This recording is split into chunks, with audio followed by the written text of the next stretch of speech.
কম্পিউটারের এই যুগেও টাইপরাইটারে কাজের এমন দৃশ্য চোখে পড়বে ঢাকার আদালত পাড়ায়। একসময় এখানে শতাধিক টাইপিস্টের ব্যস্ত দিন কাটত। এখন টিকে আছেন বিমান পালের মতো হাতে গোনা কয়েকজন। এই তো আগে অনেক কাজ ছিল, এখন অনেক অর্ধেক হয়েছে আর কি। কত লোক এখানে তখন টাইপরাইটিং কাজ করতো? তখন 50-60 জন ছিল, এখন অল্প কয়েকজন, 8-10 জন। 1975 সাল থেকে এই পেশায় আছেন সেকান্দার আলী। দিনের বেশিরভাগ সময়ই তাকে বসে কাটাতে হয়, কিন্তু 5 দশক ধরে যে যন্ত্রটিকে আগলে রেখেছেন সেটি ছাড়ার কথা তিনি ঘুণাক্ষরেও ভাবতে পারেন না। এটা তো একদম বিলুপ্তি।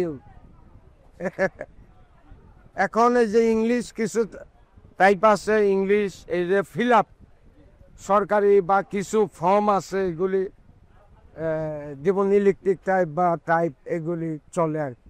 তখন যে ইনকাম হইতো ভালো চলা যায়।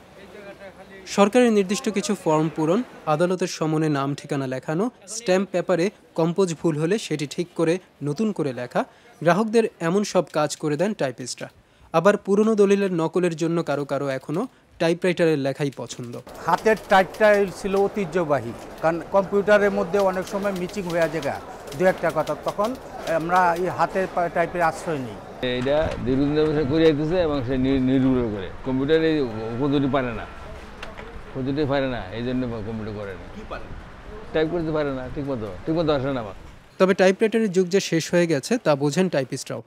নতুন বা পুরাতন কোনো ধরনের টাইপরাইটারই এখন কিনতে পাওয়া যায় না। এর খুচরা যন্ত্রাংশ, কালি, কার্বন পেপার কোনো কিছুই সহজলভ্য না। তারপরও ভালোবেসে কিংবা নিরুপায় হয়ে এই পেশা ধরে রেখেছেন তারা। এখন আপনি কি এই পেশা টিকে থাকতে পারবেন কি মনে হয়? অনেক যতকাল করা যায় ততক্ষণ থাকতে। ঢাকার আদালত পাড়ায় কম্পিউটারের পাশে বিমান পালদের টাইপরাইটারের খটখট আওয়াজ যেন এখন যন্ত্রটির বিদায়ের বার্তাই দিচ্ছে।